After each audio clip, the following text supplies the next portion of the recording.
Hello students, welcome to our channel.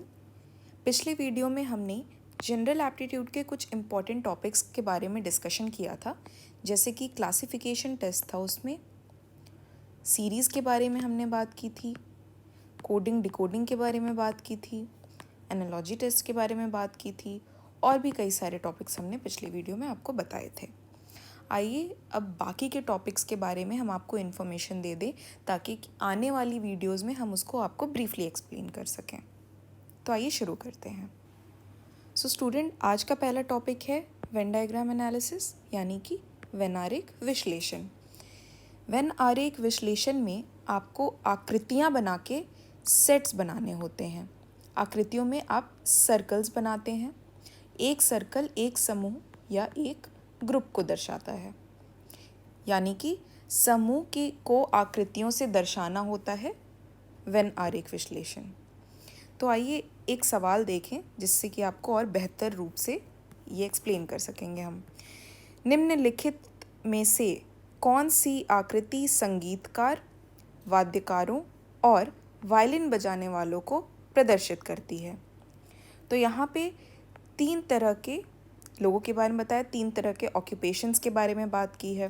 संगीतकार, जिन्हें हम कहते हैं म्यूजिशियंस, वाद्यकार जो कि बजाते हैं इंस्ट्रूमेंट यानी कि इंस्ट्रूमेंटलिस्ट, और तीसरे हैं वायलिन बजाने वाले लोग। तो यह तीन तरीके के आपको सेट्स दिए गए हैं। आपको इनके बीच में एक रिलेशन बताना है। रिलेशन आप वेन डायग्राम के थ्रू बताएंगे। वेन डायग्राम में आपको करना क्या होता है कि आपको एक सर्कल के थ्रू एक सेट बताना होता है। जैसे कि ये एक सर्कल है, यह एक तरीके के समूह को दर्शाएगा। यह एक सर्कल है, यह दूसरे तरीके के समूह को दर्शाएगा। और इसके बीच में जो चीज़ें, यहाँ पे जो भी चीज़ें कॉमन हैं, यह इन दोनों के बीच की कॉमन चीज़ों को दर्शाएगा, यानी कि इन दोनों समूह के बीच में क्या समानता है वह ये दर्शाएगा। आने वाली वीडियोस में हम बहुत ही ब्रीफली आपको ये सारी चीज़ें बताएंगे। तो पहले ये क्वेश्चन देखते हैं जिसमें म्यूजिशियंस, इंस्ट्रूमेंटलिस्ट और वायलिन बजाने वालों की बात हो रही है। तो अगर आप देखें तो जो लोग वायलिन बजाते हैं उन्हें वाद्यकार कहा जा सकता है, और वाद्यकार भी संगीतकार होते हैं। तो अगर हम एक वायलिन बजाने वालों को एक सर्कल में दर्शाएं, ये हो गए वायलिन बजाने वाले। वायलिन बजाने वालों को हम वाद्यकार कह सकते हैं, यानी कि इंस्ट्रूमेंटलिस्ट। तो ये सारे इंस्ट्रूमेंटलिस्ट हमने यहाँ पे दर्शाए आपको, जिसके अंदर कुछ लोग ऐसे हैं जो कि वायलिन बजाते हैं। अब जो लोग इंस्ट्रूमेंट बजाते हैं उन्हें म्यूजिशियंस कहा जाता है, लेकिन सारे म्यूजिशियंस इंस्ट्रूमेंट नहीं बजाते, यानी कि म्यूजिशियंस के अंदर आ गए इंस्ट्रूमेंट बजाने वाले। इतने लोग हैं जो कि इंस्ट्रूमेंट बजाते हैं, और ये बाकी का जो एरिया है ये उन लोगों को दर्शाता है जो कि इंस्ट्रूमेंट नहीं बजाते। तो यह हो गया एक इस तरीके का वेन डायग्राम जिसमें हमने तीन तरीके के सेट्स दिखाए। तो यह एक रिलेशन हमने इनके बीच में बनाया। तो हमारा सही उत्तर क्या होना चाहिए? ऑप्शन डी, जिसमें पहला सर्कल म्यूजिशियन को दर्शाता है, दूसरा वाद्यकारों को और तीसरा वायलिन बजाने वालों को। ये तो था वेन डायग्राम एनालिसिस। आइए अब अगला टॉपिक देखें। नेक्स्ट टॉपिक है मैथमेटिकल ऑपरेशंस, यानी कि गणितीय संक्रियाएं। इसमें आपको बहुत ही बेसिक मैथ्स की नॉलेज होनी चाहिए, जो कि आपने क्लास 6th 8th 5th इन सब में पढ़ी है। बहुत ही बेसिक इन्फॉर्मेशन जो कि होती है प्लस, माइनस, मल्टीप्लिकेशन, डिवीज़न, जोड़ना, घटाना, गुणा करना, भाग करना, ये सारी चीज़ें तो आपको बहुत ही अच्छे से ज्ञात होंगी। और एक और इन्फॉर्मेशन जो बहुत इंपॉर्टेंट चीज़ होती है वो है बॉडमास रूल। अगर आपको यह नहीं भी याद है तो हम आने वाली क्लासेस में आपको बहुत ही अच्छे से ये चीज़ें एक्सप्लेन कर देंगे। तो इस टॉपिक को करने के लिए आपको बस यह कुछ मैथमेटिकल ऑपरेशन आने चाहिए: जोड़ना, घटाना, गुणा करना, भाग करना। बस आपको इस तरीके के जो सवाल दिए जाएंगे उसमें आपके साथ कोई कोड यूज़ किया गया होगा। उस सवाल में एक अलग तरीके का कोड दिया गया होगा, लेकिन आखिरकार आपको करना यही है, मैथ्स के क्वेश्चन ही सॉल्व करने हैं इसमें। जैसे कि सवाल अगर आप देखें, यदि Q का अर्थ जोड़ना है, J का अर्थ गुणा है, T का अर्थ घटाना है, K का अर्थ है भाग देना, तो ये जो सवाल है इसका उत्तर क्या आएगा? अगर आप इस सवाल में देखें तो यहाँ पे ये अलग अलग कोड्स दिए गए हैं जिनका आपको मतलब भी दिया गया है। Q का अर्थ है जोड़ना, तो हम यहाँ लिखेंगे प्लस। J का अर्थ है गुणा करना, यानी कि यहाँ लिखेंगे मल्टीप्लिकेशन। T का अर्थ है घटाना, यानी कि यहाँ होगा माइनस। K का अर्थ है भाग देना, यानी कि डिवीजन। तो अगर इस सवाल को हम अपने तरीके से लिखें तो ये हुआ। अब इसे आपको सॉल्व करना है बॉडमास रूल पे, जैसा कि मैंने बताया। बॉडमास रूल में B का मतलब होता है ब्रैकेट, ऑफ, फिर डिवीजन, मल्टीप्लिकेशन, एडिशन, सब्ट्रैक्शन। तो इस तरीके से आपको आगे बढ़ना होगा। तो सबसे पहले तो आप यहाँ देखेंगे कि डिवीजन है, इसलिए पहले आप इसे सॉल्व करेंगे, फिर ये मल्टीप्लिकेशन। तो अगर आप इसे करें तो ये क्या होगा, 15 + 18 - 5। अब इसे अगर आप सॉल्व करेंगे तो आपका उत्तर क्या आएगा, 28। को ये सिंबल्स को ही अलग तरीके से दर्शाया जाएगा, यानी कि डिवीजन का मतलब होगा प्लस, प्लस का मतलब होगा मल्टीप्लिकेशन। तो इस तरीके से आपको बस सवाल में ही उत्तर छिपा होगा, आपको सवाल से कोड यूज़ करके उसके उत्तर लगाने होंगे। तो आइए देखिए नेक्स्ट टॉपिक क्या है। तो अगला टॉपिक है ऑर्डर सीक्वेंस टेस्ट का, यानी कि व्यवस्थित क्रम परीक्षण। इसमें आपको जो सवाल होंगे उनको एक ऑर्डर या एक क्रम में लगाना होगा, और यह क्रम आपको सवाल में ही दिया गया होगा कि किस क्रम में आपको लगाना है। आपको सवाल दिया जा सकता है छोटे से बड़े की ओर या बड़े से छोटे की ओर, या आपको अलग अलग पैरामीटर्स या मानक दिए गए होंगे, जैसे कि हाइट, वेट, एज। इन सब चीज़ों के आधार पर आपको एक क्रम बनाना होगा। तो हम ये उदाहरण देखते हैं जिसमें दिया गया है कि सोनू की आयु ऋचा की आयु से अधिक है, परंतु अनु की आयु से कम है, और सौरभ की आयु सोनू की आयु से अधिक है, परंतु राम की आयु से कम है। तो इन सब में सबसे छोटा कौन है? अगर हम इस सवाल को अपने तरीके से लिखने की कोशिश करें तो दिया गया है सोनू के बारे में। सोनू की जो आयु है वह ऋचा की आयु से अधिक है, यानी कि सोनू ऋचा से बड़ा है, परंतु अनु से कम है, यानी कि सोनू अनु से छोटा है।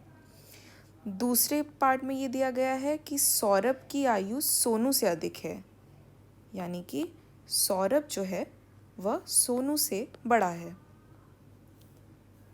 परंतु राम से कम है, यानी कि राम सौरभ से बड़ा है। तो एक ये हमें इस सवाल से हमें ये पता चला। इसमें पूछा गया है इन सब में सबसे छोटा कौन है। तो ये दो सवाल है, अगर आप देखें तो यहाँ पे सबसे छोटी है ऋचा, यहाँ पे सबसे छोटा है सोनू, लेकिन सोनू जो है वो ऋचा से बड़ा है, यानी कि सबसे छोटी हुई ऋचा। तो ऑप्शन सी जो है ये सही जवाब है, यहाँ पे ऋचा सबसे छोटी है। तो इस तरीके से सवाल में यह सवाल आयु पे था, एज पे था। एज के अकॉर्डिंग आपने इसको उस क्रम में सेट किया जिस क्रम में सवाल पूछा गया था। आइए अगला टॉपिक देखें। यह है डायरेक्शन टेस्ट, यानी कि दिशा परीक्षण। बस इसके लिए आपको दिशाओं का ज्ञात होना चाहिए, पूरब, पश्चिम, उत्तर, दक्षिण, लेफ्ट, राइट। यह होते हैं डायरेक्शंस, यानी कि ईस्ट यानी कि पूरब, वेस्ट यानी कि पश्चिम, नॉर्थ यानी कि उत्तर, साउथ यानी कि दक्षिण। अगर आपको यह इमेज आपके दिमाग में बैठ जाएगी तो आप डायरेक्शन टेस्ट के कोई भी क्वेश्चन बहुत ही ईजिली लगा पाएंगे। इस तरीके से आपको ये याद रखना है। और इस तरफ होगा आपका लेफ़्ट यानी कि बाएं, और ये होगा राइट यानी कि दाएं। तो बस इसी सिचुएशन के बेसिस पे आपको सारे सवाल बहुत ही ईजिली आप लगा पाएंगे। तो जैसे कि ये सवाल दिया गया है, शोभा का मुख पूरब दिशा की ओर था। पूरब यानी कि ईस्ट। तो अगर हम इस सवाल को एक डायग्राम के थ्रू बनाना चाहें तो ये रही शोभा। शोभा का मुख इस तरफ है, ईस्ट की तरफ। वह 20 मीटर चलती है। 20 मीटर कवर किया शोभा ने यहाँ पे ईस्ट की ओर। बाईं ओर मुड़ने के बाद वह 15 मीटर चलती है। तो अभी शोभा का मुख अगर पूरब की ओर है, ईस्ट की ओर, और अगर वो बाईं ओर मुड़ती है यानी कि लेफ़्ट, तो ये हुआ उसका लेफ़्ट मुड़ने के बाद वह 15 मीटर चली, तो ये हुआ 15 मीटर। फिर दाईं ओर मुड़ने के बाद वह 25 मीटर चली। अब अगर शोभा यहाँ देख रही है तो उसका दायां हुआ राइट, जो कि है ये, जहाँ पे वो 25 मीटर चली है। अंत में वह दाईं ओर मुड़ती है और 15 मीटर चलती है। यहाँ से अगर शोभा दाईं ओर मुड़ेगी तो वो हुआ उसका राइट, जो कि है 15 मीटर। तो सवाल में क्या पूछा गया है, वह अपने प्रारंभिक बिंदु से कितनी दूरी पर है। प्रारंभिक बिंदु उसका ये है, यहाँ से शुरुआत की थी शोभा ने, अभी वो आ गई है यहाँ पे। ये हुआ स्टार्ट पॉइंट, ये हुआ एंड पॉइंट। अब हमें ये दूरी पूछी गई है कि उसने यहाँ से यहाँ तक कितनी दूरी पूरी की। तो आप यह इमेज के थ्रू देख सकते हैं, 20 मीटर हुए यहाँ, और यह सीधा चली, मतलब ये डिस्टेंस तो सेम है, जो कि है 25। 20 + 25 यानी कि 45 मीटर। तो सही जवाब हुआ ऑप्शन डी, 45 मीटर। तो इस तरीके से आप डायरेक्शन टेस्ट करेंगे। आइए नेक्स्ट टॉपिक देखें, जो कि है ब्लड रिलेशन टेस्ट यानी कि रक्त संबंध परीक्षण। इसमें आपको 2 या 2 से अधिक व्यक्तियों के बीच में एक संबंध या फिर एक रिलेशन दिया गया होगा। उसी संबंध के आधार पर आपको बाकी के लोगों के क्या क्या रिलेशन है उसके बारे में बताना है। तो बहुत ही इजी है ये सब, तो हमारे लिए बहुत ही आसान होता है ये चीज़ें समझना। इतनी बड़ी हम लोगों की फैमिली होती है कि हमारी फैमिली में बहुत तरीके के रिश्ते होते हैं और सारे ही रिश्ते समझना हमारे लिए बड़ा इजी होता है। अगर हम जैसे कि ये सवाल देखें तो इसमें हमें ये बताया गया है कि एक महिला की तस्वीर की ओर संकेत करते हुए, यानी कि एक महिला की बात हो रही है।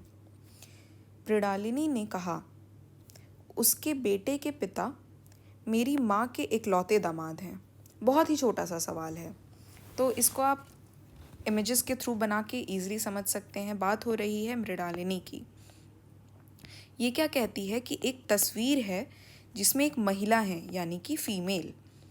उस महिला के उसके बेटे के पिता, यानी कि इसका एक बेटा है सन, और इसके पिता, अगर इसके पिता की बात हो रही है यानी कि वो इस औरत के पति हुए, यानी कि एक मेल हुए।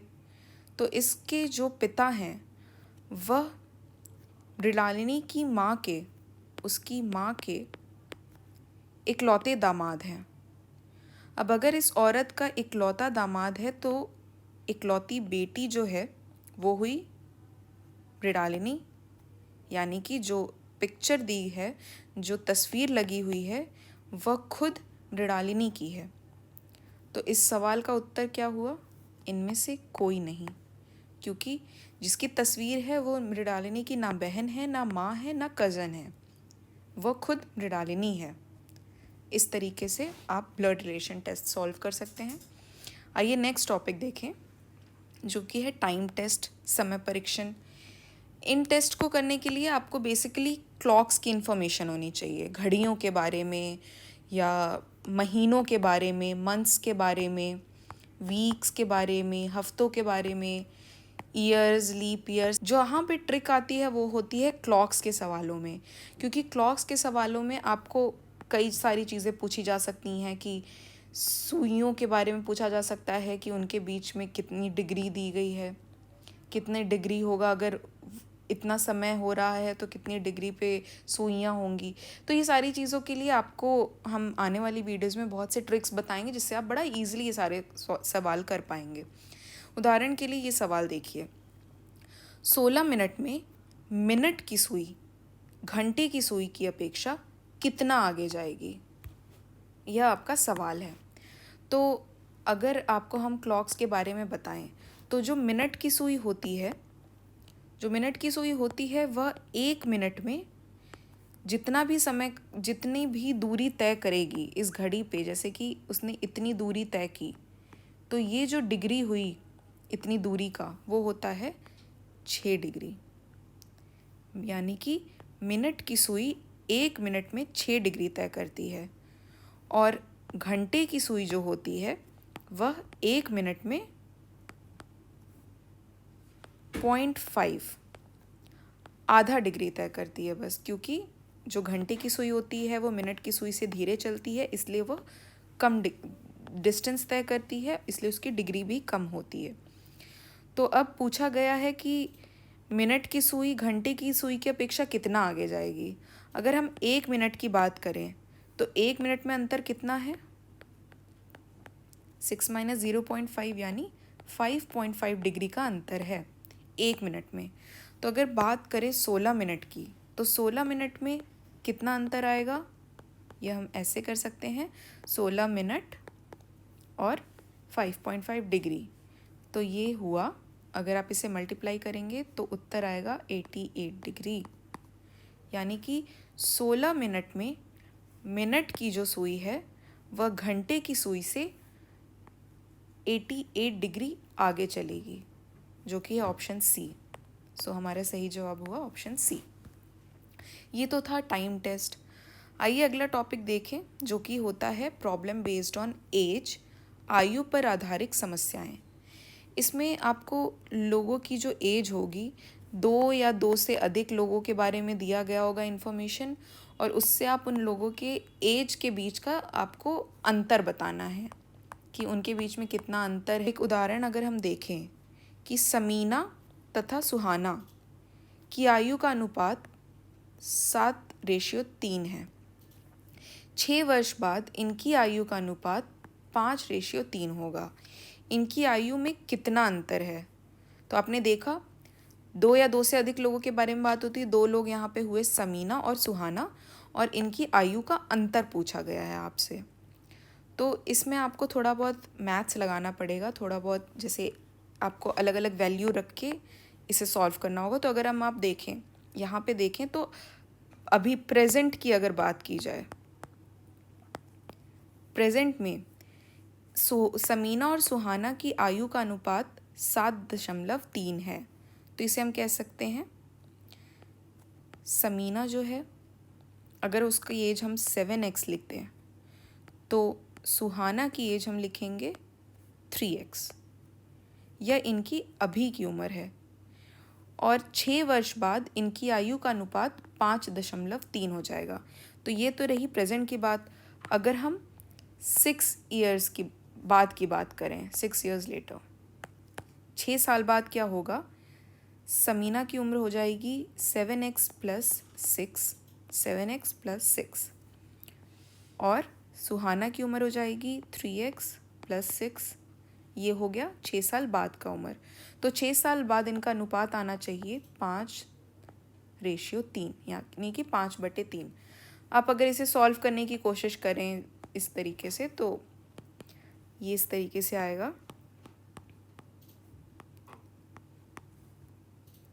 3 in bracket 7x + 6 is equal to 5 multiplied by 3x + 6, bracket open करेंगे तो ये हो जाएगा 21x + 18 is equal to 15x + 30। इसको अगर आप सिंप्लीफाई करके सॉल्व करेंगे तो x की वैल्यू आएगी 2। तो सवाल में आपसे पूछा क्या गया है, दोनों की उम्र के बीच का अंतर। तो यह अगर हम प्रेजेंट एज देखें, समीना की एज अभी है 7x और सुहाना की उम्र है 3x यानी कि -3x। हमें अगर इनका अंतर निकालना है, इनका डिफरेंस निकालना है, तो हम करेंगे तो ये आएगा 4x यानी कि x की वैल्यू है 2, 4 × 2 8, यानी कि दोनों की उम्र के बीच में 8 वर्ष का अंतर है, जो कि है ऑप्शन सी। इस तरीके से आप आयु की प्रॉब्लम्स को सॉल्व करेंगे। आइए नेक्स्ट टॉपिक देखें। ये है लॉजिकल सीक्वेंस ऑफ वर्ड्स, यानी कि शब्दों का तार्किक क्रम। इसमें आपको प्राकृतिक नियमों के और सिद्धांतों के अनुरूप जो क्वेश्चंस दिए गए होंगे उनको उसी अकॉर्डिंग लगाना है। मतलब कि आपको इसमें शब्द दिए जा सकते हैं, अलग अलग ऑब्जेक्ट दिए जा सकते हैं, उनको एक सीक्वेंस में आपको लगाना है जो कि नेचुरली करेक्ट है, यानी कि प्राकृतिक नियमों के आधार पे आपको उन चीज़ों को लगाना है। इसमें अगर आप एक उदाहरण देखें, निम्न विकल्पों में से कौन सा विकल्प दिए गए शब्दों का सार्थक क्रम दर्शाता है। अगर आप पहला सवाल देखें तो यहाँ आपके पास ऑप्शंस हैं आंध्र प्रदेश, ब्रह्मांड, तिरुपति, विश्व, भारत। तो आप इससे यह अनुमान लगा सकते हैं कि यह जगहों के हिसाब से आपको ऑप्शंस दिए गए हैं। अब अगर आप देखें तो इन सब में सबसे बड़ा, सबसे वास्ट क्या होता है? ब्रह्मांड। ये हुआ ब्रह्मांड। ब्रह्मांड के अंदर आएगा विश्व, जो कि हुआ ऑप्शन 4। विश्व के अंदर आएगा भारत, जो कि है 5, और भारत के अंदर है आंध्र प्रदेश, जो कि है 1, और सबसे अंदर आएगा तिरुपति। सबसे छोटी जगह जो इन सब में है वो है तिरुपति। तो ये सीक्वेंस हुई, यानी कि सबसे पहले तिरुपति जो कि है 3, फिर आंध्र प्रदेश जो कि है 1, उसके बाद भारत 5, विश्व 4, और फिर ब्रह्मांड 2। तो यह सीक्वेंस है जो कि नेचुरली करेक्ट है, या फिर प्राकृतिक नियमों के आधार पे अगर हम इन चीज़ों को रखें तो यह सीक्वेंस सही है, जो कि है ऑप्शन ए। तो ये हमारा सही जवाब हुआ। अब अगर हम दूसरे की बात करें तो इसमें क्या क्या ऑप्शन दिए गए हैं? बुनाई, रुई, कपड़ा, धागा। तो ये चीज़ें तो आपको पता होंगी कि सबसे पहले हम रुई लेते हैं। रुई से क्या करते हैं हम? रुई से हम धागा बनाते हैं। धागा बनाने के बाद धागे की बुनाई की जाती है, जिससे कि कपड़ा बनता है। तो यह इनका सही क्रम होना चाहिए। सबसे पहले आना चाहिए रुई। तो आप देखिए कि किस ऑप्शन में सबसे पहले 2 है, ए और बी में। 2 के बाद क्या होना चाहिए? रुई के बाद आएगा धागा, यानी कि ऑप्शन 4, जो कि यहाँ भी है। फिर हम और आगे बढ़ेंगे। धागे के बाद क्या है? बुनाई, जो कि है ऑप्शन 1, जो कि ए में है। तो हमारा सही क्रम जो होगा वह होगा ऑप्शन ए का 2 4 1 3। इस तरीके से आपको लॉजिकली चीज़ों को एक सही सीक्वेंस में बैठाना होगा ऐसे सवालों के लिए। आइए नेक्स्ट टॉपिक देखें, लेटर एप्टीट्यूड टेस्ट, यानी कि अक्षर योग्यता परीक्षण। इसमें आपको जो सवाल दिए गए होंगे वो अल्फ़ा न्यूमेरिक हो सकते हैं। अल्फ़ा न्यूमेरिक का मतलब होता है या तो उसमें अल्फ़ाबेट्स हो सकते हैं ए से जेड तक, या तो उसमें नंबर्स हो सकते हैं, और दोनों भी हो सकते हैं। तो इसमें आपको दिया क्या गया होगा? एक सवाल दिया गया होगा जिसमें एक सीक्वेंस या कुछ नंबर्स या कुछ अल्फ़ाबेट्स दिए गए होंगे, और आपको एक उसी सवाल में आपको एक कंडीशन या एक रूल दिया गया होगा, एक नियम दिया गया होगा। उसी कंडीशन को लगा के आपको उस सवाल का जवाब निकालना होगा। जैसे कि बेहतर रूप से समझने के लिए उदाहरण आप देख सकते हैं। नीचे दी गई अंक श्रृंखला में ऐसे कितने 6 हैं जिनके ठीक पहले 5 है, पहले 5 लेकिन ठीक बाद 7 नहीं है। 7 नहीं, यानी कि 6 के पहले 5 होना चाहिए, बट इसके बाद 7 नहीं हो सकता। तो अगर हम इस सवाल को देखें तो पहले तो हम देख लें कि 6 कहाँ कहाँ पे है इस सवाल में। ये इस सवाल के 6 हैं। अब पहले 6 को देखें तो इसके पहले 5 है, लेकिन इसके बाद 7 है जो कि नहीं होना चाहिए, इसलिए हम इसे नहीं काउंट करेंगे। इस 6 को देखें तो इसके पहले 5 है और बाद में 7 नहीं है, इसलिए हम इसे काउंट करेंगे। फिर इसके पहले तो 5 है ही नहीं, इसलिए हम इसे काउंट ही नहीं करेंगे। फिर इस 6 के पहले 5 है लेकिन बाद में 7 नहीं है, इसलिए हम इसे भी काउंट करेंगे। इस 6 को हम नहीं काउंट कर सकते क्योंकि इसके पहले तो 5 है बट बाद में 7 भी है। तो ऐसे 2 6 हुए जिनके पहले 5 है लेकिन बाद में 7 नहीं है। तो हमारा सही जवाब हुआ ऑप्शन बी जो कि है 2। ये तो था लेटर एप्टीट्यूड टेस्ट। आइए अगला टॉपिक देखें। अगला जो टेस्ट है वो है पजल टेस्ट, यानी कि पहेली परीक्षण। इसमें आपको पहेलियाँ दी गई होंगी, यानी कि जो सवाल होगा उसमें कई तरीके के आपको फैक्ट्स और इन्फॉर्मेशन, कई तरीके की जानकारियाँ आपको दी गई होंगी, बट फिर भी आप उससे एक क्लियर निष्कर्ष सारी चीज़ों का नहीं निकाल पाएंगे। चीज़ें आपके लिए, कुछ चीज़ें फिर भी अनक्लियर होंगी, तो वो आपको इस पहेली को सॉल्व करके ही निकालना पड़ेगा। उदाहरण के लिए अगर हम ये सवाल देखें, सवाल थोड़ा बड़ा है, तो इसे अगर आप बेहतर रूप से समझना चाहेंगे तो आप एक टेबल के रूप में पज़ल के क्वेश्चंस को सॉल्व कर पाएंगे। अगर आप टेबल बना के करेंगे तो आपको बहुत ही ईजिली सारी इन्फॉर्मेशन दर्शाई जा सकती है उस टेबल के थ्रू। तो अगर देखें इस सवाल को, तो यहाँ बात हो रही है मधु और शोभा ड्रामा और कंप्यूटर विज्ञान में निपुण हैं, यानी कि यहाँ स्टूडेंट्स की बात हो रही है और वह किस सब्जेक्ट्स में निपुण हैं उनकी बात हो रही है। तो हम एक टेबल बना सकते हैं सब्जेक्ट्स का और स्टूडेंट्स का। तो पहले जिस सब्जेक्ट की बात हुई वो है ड्रामा और कंप्यूटर साइंस। ड्रामा और कंप्यूटर साइंस में मधु और जो शोभा हैं, यह दोनों इनमें निपुण हैं। फिर बात होती है अंजलि और मधु कंप्यूटर विज्ञान और भौतिकी में निपुण हैं, यानी कि एक और जो सब्जेक्ट ऐड हुआ वो हुआ फिज़िक्स, और जो स्टूडेंट ऐड हुई वो है अंजलि। अंजलि और मधु यह दोनों भौतिकी और कंप्यूटर साइंस दोनों में निपुण हैं। आगे अगर देखें तो अंजलि, पूनम और निशा की बात हुई है।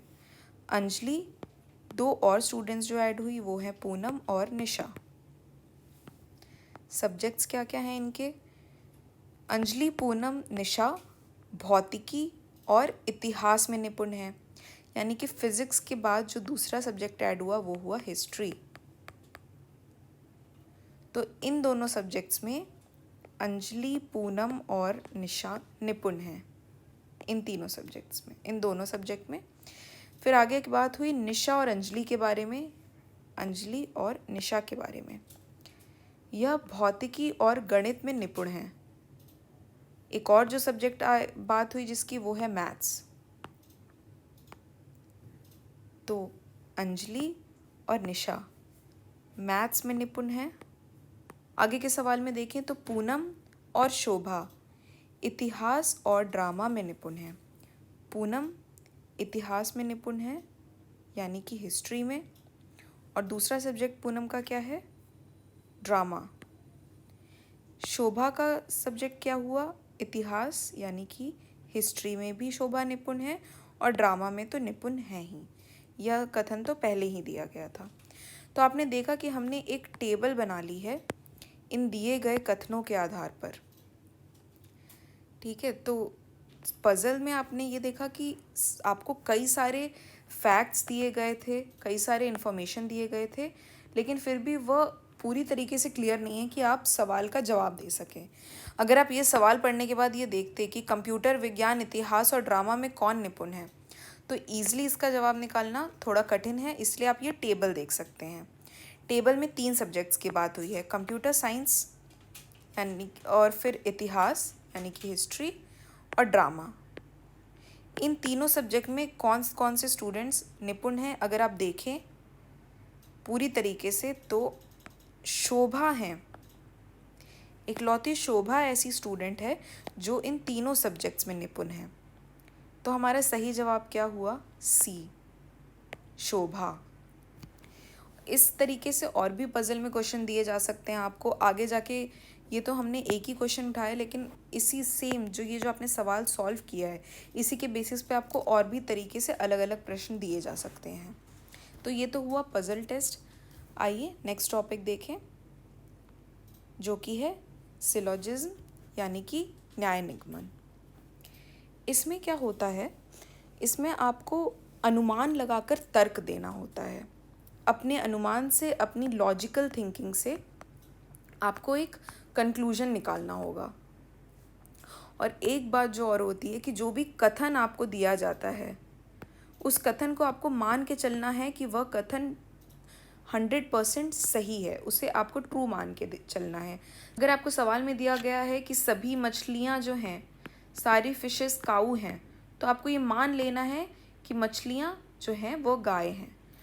तो इस तरीके से आपको सवाल को एकदम सही मान के चलना है और उसके आधार पर आपको एक निष्कर्ष निकालना होगा। आइए एक उदाहरण देखें। नीचे प्रत्येक प्रश्न में कथन व 2 निष्कर्ष हैं, 1 और 2 दिए गए हैं। सभी निष्कर्षों को पढ़कर आपको यह तय करना है कि कौन सा निष्कर्ष तर्क संगत रूप से अनुसरण करता है। तो ये 2 कथन आपको दिए गए हैं। कुछ कोड जो हैं वह रहस्य हैं, सभी रहस्य पहेली हैं। यह 2 कथन दिए गए हैं। अब सिलोजिज्म के जो सवाल होते हैं उसको आप वेन डायग्राम के थ्रू भी सॉल्व कर सकते हैं। वेन डायग्राम के थ्रू बहुत ही ईजिली एक पिक्चर आपके सामने आएगी। तो अगर हम आपको इसे वेन डायग्राम के थ्रू बताना चाहें तो आप एक सर्कल ले सकते हैं जो कि हुआ कोड का, एक सर्कल ले सकते हैं जो कि हुआ रहस्य। अब ये कहा गया कि कुछ कोड रहस्य हैं, यानी कि बीच में जो कॉमन चीज़ है यहाँ पे, ये जो कुछ कोड हैं वह रहस्य हैं। तो ये तो हुआ पहला कथन। दूसरा कथन कहता है सभी रहस्य पहेली हैं, यानी कि ये जो सारे रहस्य हैं ये हैं पहेली। तो ये एक डायग्राम आपके सामने आया जो कि दिए गए कथनों को दर्शाता है। अब इससे हम निष्कर्ष अगर निकालने की कोशिश करें, अगर हम इसका कंक्लूजन निकालें तो हमें क्या पता चलता है? सभी रहस्य कोड हैं। अगर हम रहस्य को देखें तो हमें सवाल में दिया गया है कि सिर्फ कुछ रहस्य ही कोड हैं, और हम यहाँ इमेज में भी देख सकते हैं वेन डायग्राम में कि सिर्फ ये जो कुछ रहस्य हैं वही कोड हैं, यानी कि यह निष्कर्ष नहीं हो सकता। दूसरा निष्कर्ष है कम से कम कुछ पहेली कोड हैं। पहेली ये है, कोड्स ये हैं। तो ये जो चीज़ इनके बीच में कॉमन आ रही है, ये जो कॉमन पार्ट है, ये दर्शाता है कि कुछ पहेली कोड है, यानी कि दूसरा कंक्लूजन आपका सही है। तो अगर हम उत्तर समझें तो उत्तर ये होगा कि पहला निष्कर्ष गलत है, दूसरा निष्कर्ष सही है, जो कि हमारा ऑप्शन है बी, केवल 2 अनुसरण करता है, यानी कि सिर्फ दूसरा ऑप्शन ही सही है। सिर्फ यही कंक्लूजन इस कथन से हमें पता चलता है। ये तो हुआ सिलोजिज्म। आइए अब हम अगला और आखिरी टॉपिक देखें जो कि जनरल एप्टीट्यूड का है। यह है डाइस एंड क्यूब, यानी कि पासा और घन। डाइस आपको पता है क्या होती है? जो आप लूडो खेलते हैं, लूडो की जो गोटी होती है उसे कहते हैं पासा। अब आपको इसके लिए बस बेसिकली करना क्या है कि आप लूडो की गोटी को अगर आप एक स्क्वायर की तरह देखें, लूडो की गोटी को अगर आप समझ पाएँ तो उसी के आधार पर आप ये सवाल बड़े इजीली कर सकते हैं। एक एग्जांपल अगर आप देखें, नीचे एक पासे की 2 अवस्थितियाँ दर्शाई गई हैं।